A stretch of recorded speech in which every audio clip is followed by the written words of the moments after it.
Fui deportado dos Estados Unidos, mas antes de começar esse vídeo, peço logo o seu like, porque aqui no COS TV, toda vez que você dá like, você recebe alguma coisa por isso. Quando você comenta aqui abaixo do vídeo, você também recebe alguma coisa por isso. E a cada minuto assistido, a cada minuto que você assiste um vídeo, o COS TV também te remunera. Bem, para dar like, evidentemente, você precisa ser inscrito no COS TV. Portanto, se você ainda não fez a sua inscrição, faça. E inscreva-se também aqui no canal Professor Belei. Deixe seu like, comente e assista o vídeo até o final. Assim você estará ganhando. O COS TV também remunera aqueles que assistem, não só os criadores de conteúdo. Só que os vídeos são monetizados e monetizam os likes e os comentários só nos primeiros 7 dias. Portanto, não deixe muito tempo passar para assistir aos vídeos. Assim você estará sempre ganhando alguma coisa quando clicar no like. Bem, fui deportado dos Estados Unidos. Não, calma, não fui eu o deportado, porque eu, aliás, sequer coloquei os pés nos Estados Unidos alguma vez nessa vida, pelo menos ainda não.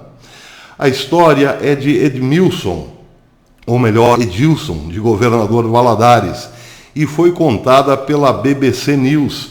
A matéria saiu hoje no MSN Notícias e começa com uma frase de Edilson.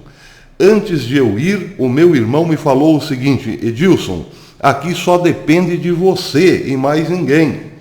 Porque se você quer trabalhar, aqui você consegue tudo o que você quer.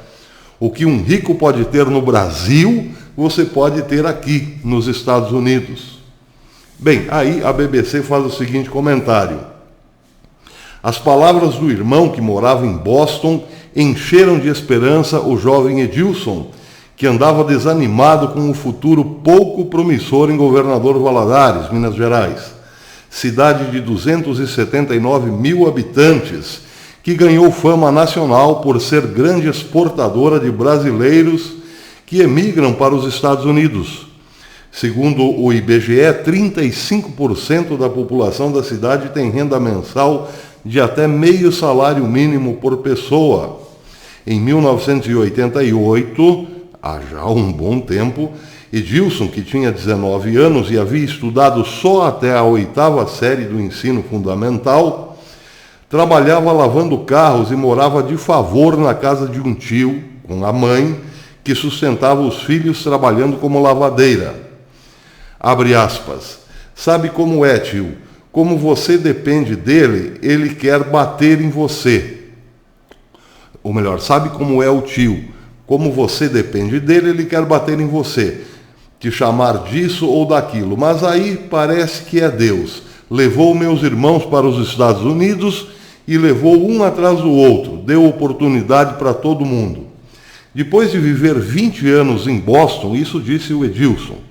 Depois de viver 20 anos em Boston e ser deportado de volta ao Brasil em 2008, quando recebeu uma carta do Serviço de Imigração americana dando 90 dias para que ele deixasse o país, Edilson diz que só tem coisas boas a falar sobre os Estados Unidos, que lhe deram principalmente oportunidades na vida.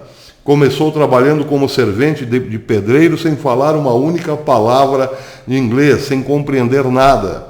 Depois de 7 anos, abriu sua própria empresa de faxina e realizou sonhos que pareciam impossíveis no Brasil. Não só pareciam, como de fato sonhos esses eram e são ainda impossíveis no Brasil. Ele diz, eu tinha uma companhia que valia 180 mil dólares, o equivalente na época a 776 mil reais. E quando eu vim embora, eu vendi por 75 mil, o equivalente a 323 mil reais. Tive de vender a preço de banana.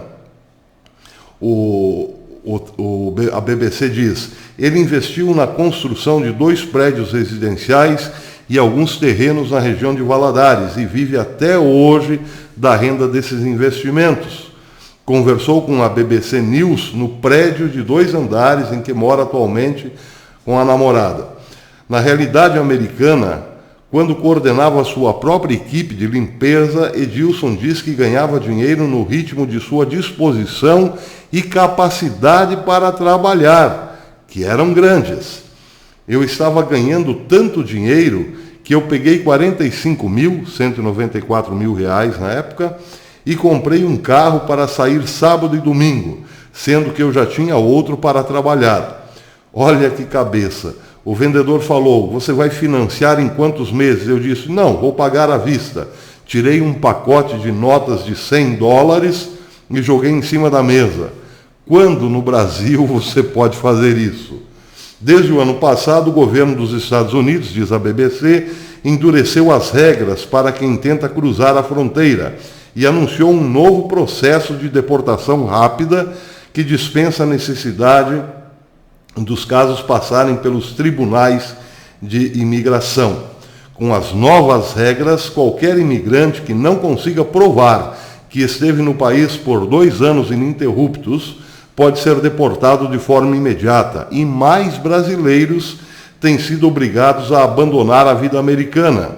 Desde outubro, 3 aviões fretados pelo governo do presidente Donald Trump trouxeram brasileiros deportados para o aeroporto de Confins, em Belo Horizonte. Bem, a matéria é ainda um pouco longa, mas o que nos traz essa matéria é uma reflexão. Qual é a diferença entre os Estados Unidos e o Brasil? Porque nós, que vivemos num país gigante e rico, temos que buscar trabalho lá na terra do tio Sam. Será que é porque os americanos são melhores pessoas do que nós? Será que é porque lá nos Estados Unidos não existem políticos corruptos? Será que é porque lá nos Estados Unidos ninguém nunca pensou em implantar uma política de esquerda que faz com que todo mundo tenha a ilusão de ter entrado no paraíso, porém um paraíso que dura até o dinheiro acabar? Será que é por isso? Não, não é por isso. Evidente que não. Porque nos Estados Unidos tem tanta gente ruim quanto no Brasil. Tem tanto político corrupto quanto no Brasil. Qual é, então, a diferença? Por que nos Estados Unidos o sujeito tem a oportunidade? Basta querer, basta trabalhar para conseguir a sua liberdade financeira. E aqui não. É simples, porque os Estados Unidos têm uma Constituição que prioriza a liberdade e a força do trabalho, coisa que nós não temos. Uma Constituição tão bem feita, de tanto sucesso, tão simples e baseada na Bíblia, que não só permite o bom intencionado cidadão a crescer e prosperar, como inibe o mau cidadão, que pensa num atalho prejudicando outros para se dar bem na vida. Lá, a legislação é rigorosa com os atravessadores da boa conduta. Aqui não. Aqui nós até priorizamos a má conduta, porque são constituições diferentes. A nossa tem priorizado muito os furos do sistema. Advogados ficam ricos aqui porque conhecem as armadilhas ou o caminho das pedras de uma Constituição mal feita, uma Constituição socialista. E lá nos Estados Unidos, claro, a coisa é bastante diferente. Escreveu, não leu, pau comeu. Bem, são muitas as diferenças, são gritantes as diferenças. Mas o que é mesmo estarrecedor nessa história é que, já que identificamos o nosso problema, esse deveria ser o primeiro a ser buscado como solução. Nós deveríamos, em primeiro lugar, solucionar o problema de uma Constituição mal feita, que prejudica os bons e valoriza os maus, que incentiva o atraso, que incentiva o privilégio a pequenas castas e escraviza a maioria do povo. Nós, se inteligentes fôssemos, faríamos uma coisa muito simples. Convocaríamos uma nova Assembleia Nacional Constituinte para substituir uma Constituição horrível, péssima, falida, que não deu certo, por uma cheia de sucesso e vitórias. Era só o nosso problema, muitos dos nossos problemas estariam resolvidos se somente se substituíssemos a nossa Constituição pela americana. Mas por que não fazemos isso? Porque muita gente certamente agora está dizendo: os Estados Unidos é capitalista. Pois é capitalista. Só que nesse mesmo momento muita gente está tentando entrar num país capitalista para ter uma vida digna. A única forma mais eficiente de acabarmos com o comunismo, que atrasa a nossa vida e manda os nossos cidadãos para fora, é mudar a Constituição comunista por uma Constituição americana, capitalista. Porque nessa história, meus amigos, o Edilson pode muito bem confirmar, o capitalismo é ainda a forma mais eficaz para dar oportunidade de crescimento ao cidadão. Ela é ainda a Constituição mais humana que existe. Porém, dentro daquela Constituição humana, o vagabundo não se dá bem, não. Até depois.